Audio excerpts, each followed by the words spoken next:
Cloud kitchen क्या होता है? देखिए, क्लाउड किचन ऐसे रेस्टोरेंट होते हैं जो कि बिजनेसेस होते हैं जो रन करते हैं किचन्स को, बट वो सिर्फ फूड डिलीवरी देते हैं। चाहे वो स्विगी पे हो, चाहे वो जोमेटो पे है, वो अपना खुद का रेस्टोरेंट नहीं खोलते, वो अपने पैसे नहीं खराब करते। लॉकडाउन में जब इंडिया में जब सब कुछ बंद है अभी के दौरान, तो अपने जितने भी रेस्टोरेंट है वो अपने आप को क्लाउड किचन में ले जा रहे हैं। तो आप भी अपना बिजनेस क्लाउड किचन में ही शुरू करिए।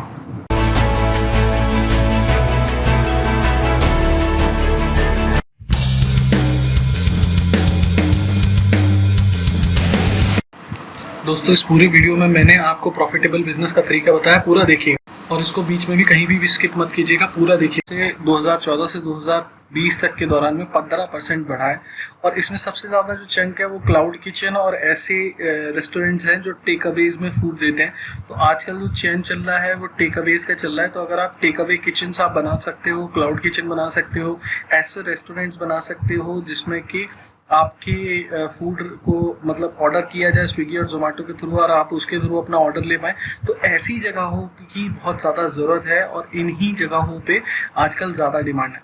तो अगर आप क्लाउड किचन शुरू कर रहे हैं, क्लाउड किचन रेस्टोरेंट शुरू कर रहे हो, तो देखिए 152 बिलियन का बिजनेस किया था 2019 तक और एक्सपेक्टेड है 2046 बिजनेस बिलियन तक के ऑर्डर पे जाने का इसका।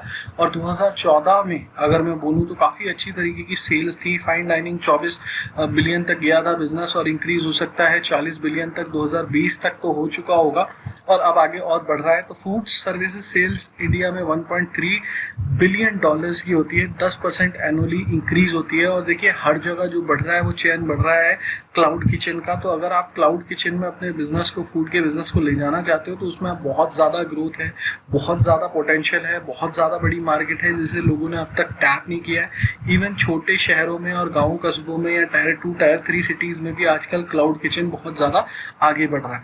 तो आप इसको बहुत आसानी से कर सकते हो, बिना किसी दिक्कत के कर सकते हो। तो क्लाउड किचन को ही आजकल सेटअप करें और उसी के ही चीज़ पे ध्यान रखें।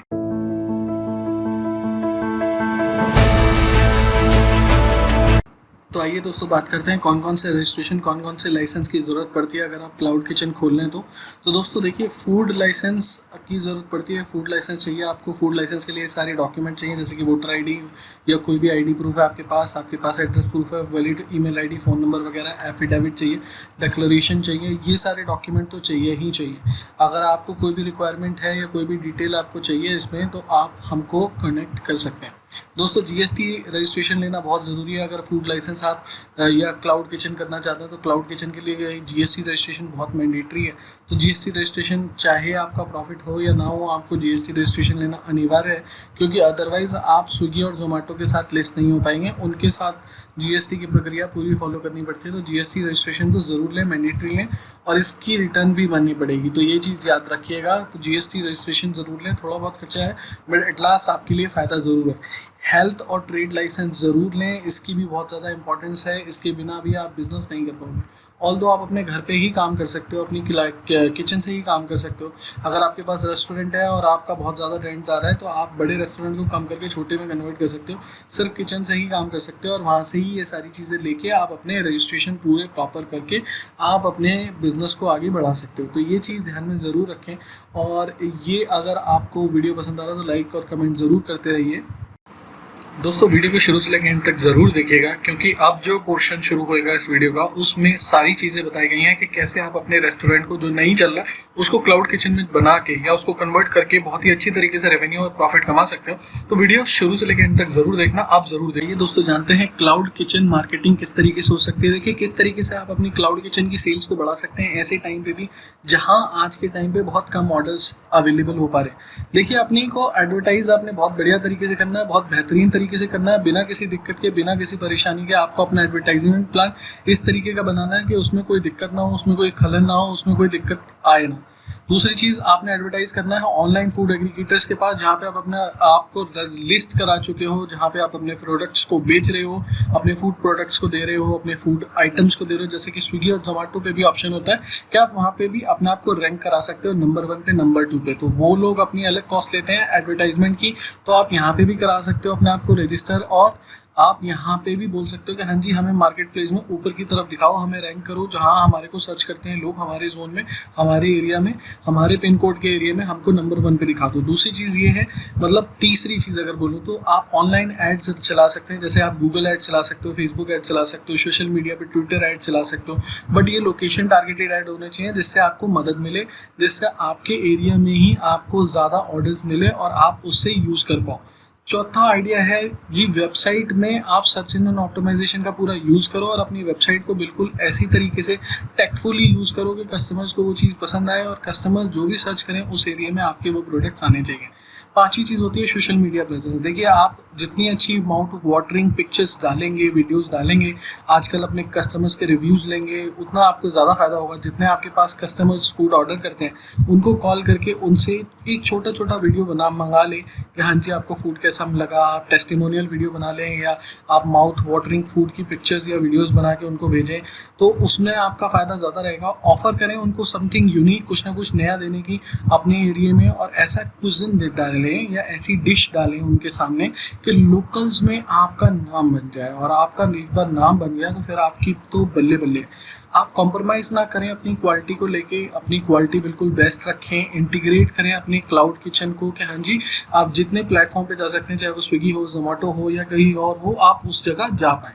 तो दोस्तों ये तो था एक छोटा सा एस्पेक्ट। अब मैं आपको थोड़ी चीज़ और बता रहा हूँ यहाँ पे। अगर आप मार्केटिंग कराना चाहते हैं, अगर आप मार्केटिंग कराना चाहते हैं अपनी क्लाउड किचन की, तो आप हमें कांटेक्ट कर सकते हो इस नंबर पे, ठीक है, या आप इस ईमेल आईडी पे भी आप हमें कनेक्ट कर सकते हैं। हम आपकी पूरी मदद करेंगे। तो दोस्तों ये चीज़ ध्यान में रखें, ये चीज़ बहुत ज़्यादा ज़रूरी चीज़ है, इसीलिए मैंने आप लोगों के समक्ष ये चीज़ डाली। आइए दोस्तों जान लेते हैं कि बेनिफिट्स क्या होते हैं क्लाउड किचन बिजनेस मॉडल के। देखिए एक तो आप अपॉर्चुनिटी है आपके पास कि आप कुछ भी एक्सपेरिमेंट कर सकते हो, कोई भी नई डिश बना सकते हो। इवन लोग अपनी क्लाउड किचन कैसे सेटअप कर रहे हैं, वो डिफरेंट फूड ब्लॉगर्स को देखते हैं यूट्यूब पे, उनके डिफरेंट कंट्रीज़ के कुजिन्स को इंडिया में लाने की कोशिश करते हैं, अपनी क्लाउड किचन के अंदर लाने की कोशिश करते हैं, उसमें कुछ ना कुछ मिक्स करते हैं, रेट्रो मिक्स करते हैं, उस डिश के साथ कुछ ना कुछ चेंजेस करते हैं और उसे लॉन्च करते हैं, जिससे उनके ऊपर बहुत ज़्यादा ट्रस्ट बन जाता है और बहुत ही अच्छी सेल्स भी होती है। अगर प्रोडक्ट बहुत अच्छा हुआ, अगर फूड आइटम बहुत अच्छा हुआ, बहुत अच्छी क्वालिटी का हुआ, मिक्स बहुत अच्छा हुआ, एक्सपेरिमेंट बहुत अच्छा हुआ, तो आपको उसके बेनिफिट मिलेंगे। दूसरी चीज़ है एफिशिएंसी। देखिए आप क्लाउड किचन के थ्रू बहुत सारे ऑर्डर्स को मैनेज कर सकते हैं, क्योंकि यहाँ आपको स्टाफ मैनेज नहीं करना है, यहाँ सिर्फ आपको किचन मैनेज करनी है। अब वहाँ पे फ्रंट एंड में मैनेज करना था, बैक एंड में, यहाँ सिर्फ आपको बैक एंड मैनेज करना है, बाकी का काम तो स्विगी और जोमेटो कर देते हैं आप लोगों के लिए। तीसरी चीज़ ये है प्रॉपर्टी एंड लोकेशन। देखिए आपकी प्रॉपर्टी और लोकेशन की कहीं कोई ज़रूरत नहीं है, कहीं आपको ये नहीं दिखाना कि हाँ जी आपके इंटीरियर बहुत अच्छे होने चाहिए, सोफ़ा परफेक्ट होना चाहिए, बाकी सारी चीज़ें होनी चाहिए।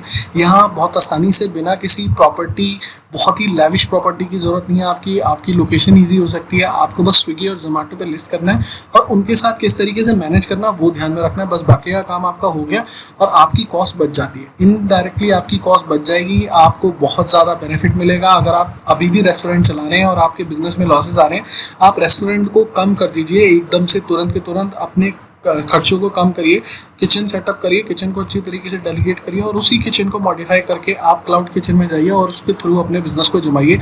आपका बिजनेस डेफिनेटली चलेगा, ये यकीन मानिएगा। फ्लेक्सिबल मेन्यू रखिए, आपका फ्लेक्सिबल मेन्यू होना चाहिए। यहाँ तक कि स्विगी और जोमेटो ये ऑफर तक करते हैं कि आप सुबह कोई और मेन्यू रख सकते हो और शाम को कोई और मेन्यू रख सकते हो, तो आपके लिए इतना ज़्यादा बेनिफिशियल है, आप ये चीज़ भी यूज़ कर सकते हो इतनी आसानी से। तो आप 2 टाइम पे किचन चला सकते हो, चाहे सुबह और दोपहर चला लो, चाहे सुबह और शाम चला लो, चाहे शाम को और दोपहर को चला लो, तो ये आपके ऊपर है। टेक्नोलॉजी का आप यूज़ कर रहे हो पूरी तरीके से क्लाउड किचन में, तो आपका सबसे ज़्यादा बेनिफिट ये है कि आपके पास आपके क्लाइंट्स का डाटा होगा, आपके कस्टमर जितने भी आपके ऑर्डर करते हैं उसका सारा डाटा आपके पास होगा और उसे आप यूज़ कर सकते हो। दोस्तों ऑनलाइन मार्केटिंग का सबसे ज़्यादा ईजी यूज़ आप इसे हाँ कर सकते हो और आज के टाइम पे सबसे ज़्यादा ऑनलाइन ही प्रोडक्ट डील हो रहे हैं, ऑनलाइन ही प्रोडक्ट चल रहे हैं। जो भी रेस्टोरेंट आज के टाइम पे अगर ऑनलाइन नहीं है तो उसको सेल नहीं हो रही है। रीज़न फॉर बीइंग आपने देख लिया, आप फ्यूचर का टाइम ऑनलाइन ही होगा, तो आप अपनी क्लाउड किचन को सबसे ज़्यादा बड़ा अगर बेनिफिट मैं बोलूँ ऑनलाइन है, तो आप ऑनलाइन का फ़ायदा उठाएं, ऑनलाइन मार्केटिंग का फ़ायदा उठाएं और इसे आगे लेके जाएं। यही सारे बेनिफिट्स हैं क्लाउड किचन के।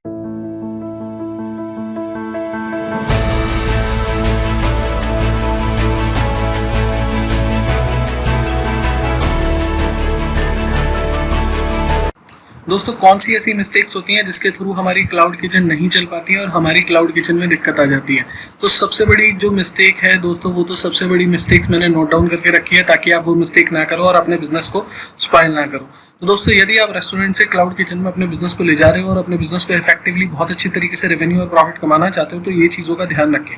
पहली चीज़, अगर मैं बोलूँ lack of a proper structure. अगर आपके क्लाउड किचन ऑपरेटर नेग्लेक्ट कर रहे हैं कि हाँ जी स्टैंडर्ड ऑपरेटिंग प्रोसीजर फॉलो नहीं कर रहे हैं, मतलब आप एक तरीके का मेथड नहीं लेके बैठे हैं अपनी किचन के कुक्स को लेके, शेफ्स को लेके, आपको बार बार समझाना पड़ रहा है, आपकी सारी चीज़ें डिफिकल्टी में जा रही है, तो आपके एसओपी अगर मेंटेन नहीं होंगे तो ऑब्वियसली बात है आपको टाइम ज़्यादा लगेगा ऑर्डर देने में, और एक बार ऑर्डर में टाइम ज़्यादा लगा या किसी और तरीके से दिक्कत ज़्यादा हुई तो आपके लिए ही वो सारी प्रॉब्लम होने वाली है। तो ये चीज़ ध्यान में रखिएगा, आपको एसओपी अच्छे रखने हैं, एसओपी के थ्रू ही काम करना है और अच्छी तरीके से काम करना है, अदरवाइज आपकी क्लाउड किचन नहीं चलेगी। दूसरी चीज़, आप इम्प्रॉपर फूड कॉस्टिंग रख रहे हो, मतलब जो रेट रख रहे हो आप वो ऊट पटांग के रख रहे हो, आपके जो रेट है वो प्रॉपर नहीं है, तो ये चीज़ दिक्कत दे सकती है, मैं आपको ये बता रहा हूँ।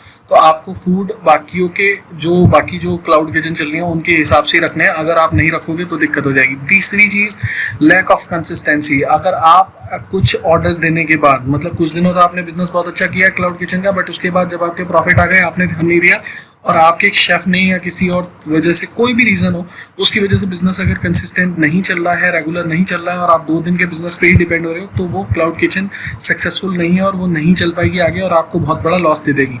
तो ये चीज़ ध्यान में रखने वाली है। तीसरी चीज़, ineffective menus pricing and planning. देखिए आपको इफेक्टिव प्लानिंग रखनी है, आपको मेन्यूज बार बार नहीं बदलने हैं। मेन्यू सुबह और शाम का अलग हो सकता है बट वो सेम मेन्यू 6 महीने चलना चाहिए। अगर वो मेन्यू आप चेंज करोगे तो दिक्कत हो जाएगी। उसमें से भी बल्कि बाद में ये देखो कि कौन सा मेन्यू में से कौन सा प्रोडक्ट सबसे ज़्यादा बिक रहा है और कौन सा नहीं बिक रहा है, तो ये चीज़ ध्यान में देने वाली बात है। अगला जो आपके लिए है वो है एक तरीके से प्रॉपर फाइनेंशियल प्लानिंग आपकी नहीं हो पाती है। आप या तो ज़रूरत से ज़्यादा खर्च कर देते हो या ज़रूरत से कम खर्च कर रहे हो। तो पुअर फाइनेंशियल प्लानिंग अगर आपकी हो रही है तो एक तरीके का नुकसान है, आपको ये बात मान के चलेगा। ज़रूरत से ज़्यादा भी नहीं खर्च करना और ज़रूरत से कम भी खर्च नहीं करना है। लैक ऑफ टेक्नोलॉजी, आपकी टेक्नोलॉजी बिल्कुल बेकार है, बिल्कुल गड़बड़ है, आप टेक्नोलॉजी का यूज़ नहीं कर रहे हो तो भैया कुछ नहीं होना, ऑब्वियस ही बात है। अब अगर लास्ट पॉइंट की मैं बात करूँ, लैक ऑफ कस्टमर इंटरेक्शन। आपने सोचा, आपने प्रोडक्ट बना के दे दिया, आपने कस्टमर का ऑर्डर बनाया और उसको डिलीवर करवा दिया स्विगी जोमेटो से, आपका काम खत्म हो गया। नहीं, आपको उस पे ऐसा बिजनेस लोगो रखना है पैकेजिंग पे, या ऐसा कोई कम्युनिकेशन चैनल रखना है, चाहे वो इंस्टाग्राम का आपका चैनल हो, चाहे फेसबुक का हो, जहाँ पे वो आपसे जुड़े रहें, वो आपको बताएंगे हाँ जी इसमें नमक ज़्यादा था, कम था, क्या नहीं था। अगर वो भी नहीं बता रहे हैं तो आप उनको कॉल करिए ऑर्डर के बाद कि हाँ जी आपका फूड का किस तरीके का रिव्यू है। आपको इंटरेक्शन जानना ज़रूरी है। आप उनसे बल्कि ये भी पूछ सकते हैं कि हम अपने आप को किस तरीके से आगे बढ़ाएं। तो ये चीज़ ध्यान में रखिएगा। अगर इन चीज़ों को फॉलो कर रहे हो तो आपकी बिजनेस को आगे ले जाने से कोई नहीं रोक सकता और आपका बिजनेस बहुत अच्छा चलेगा। तो दोस्तों जो केस स्टडी मैं आप लोगों के समक्ष लेके आया हूँ वो है रेबल फूड्स की। रेबल फूड्स के बारे में हमने बहुत अच्छी तरीके से बात भी करी है और हमने इस चीज़ के बारे में बताया भी है। मैं यहाँ पे आई बटन में आपके राइट हैंड साइड पे ऊपर की साइड जहाँ कर्सर हिला है वहाँ पे आपको लिंक दे दूंगा, आप उसके बारे में भी देख सकते हो डिटेल में कि रेबल फूड ने क्या किया। बट मैं अभी के लिए बता देता हूँ, रेबल फूड्स एक ऐसी लार्जेस्ट क्लाउड किचन रेस्टोरेंट है जिसने अपने रेस्टोरेंट नहीं खोले हुए बट उसके पास बहुत बड़ी बड़ी रेस्टोरेंट की चेन्स है क्लाउड किचन के फॉर्म में। 35 सिटीज मतलब 35 शहरों में इसका डिलीवरी सिस्टम है, फूड डिलीवरी सिस्टम है। 2200 से ज़्यादा रेस्टोरेंट इसके साथ जुड़े हुए हैं 350 लोकेशंस पे। अब आप सोच सकते हो कितनी बड़ी चीज़ है। 301 क्लाउड किचन ये चलाते हैं बहुत सारी 3 डिफरेंट कंट्रीज में। कंपनी वर्क करती है 10,000 एम्प्लॉइज के साथ और सबसे लार्जेस्ट और fastest growing internet cloud kitchen restaurant company चला रही है। 9 साल पुरानी मुंबई बेस्ड स्टार्टअप है रेबल फूड जो कि लार्जेस्ट कस्टमर बेस रखती है। ऑल्सो इसके सबसे ज़्यादा टाइप्स हैं स्विगी और जोमेटो के साथ। रेबल फूड्स का 90 मिलियन रेवेन्यू था और 110% ईयर टू ईयर ग्रोथ है। हर साल 110% की ग्रोथ हो रही है। इस टाइम पे जिस टाइम पे पेंडेमिक फैला हुआ है इस टाइम पे भी वो बहुत अच्छी तरीके से काम कर रहे हैं क्योंकि उन्होंने अपने रेस्टोरेंट को ऑनलाइन ले जाके रजिस्टर किया है। तो अगर आपने अभी तक अपने रेस्टोरेंट को ऑनलाइन रजिस्टर नहीं किया है तो ये आपकी सबसे बड़ी मिस्टेक है। रेबल फूड्स की केस स्टडीज को मैंने यहाँ दिया हुआ है और भी क्लाउड किचन की मैं वीडियोस यहाँ डाल दूंगा, आप ध्यान से देख लीजिएगा। आप इस वीडियो को देखने के बाद अगर आपको वीडियो में कोई भी नॉलेज लगी तो कृपया उसे लाइक कमेंट शेयर ज़रूर करें और अगर आपकी कोई भी रिक्वायरमेंट है related to anything related to marketing, related to registration, I'll be more than happy to help you. तो remain connected. Thank you so much. Thank you. दोस्तों ये वीडियो कहीं से कहीं तक किसी भी तरीके का एडवर्टीजमेंट ना है, ना इसे माना जाए ना इसे समझा जाए, सिर्फ एक ट्यूटोरियल वीडियो है नॉलेज पर्पसेस के लिए।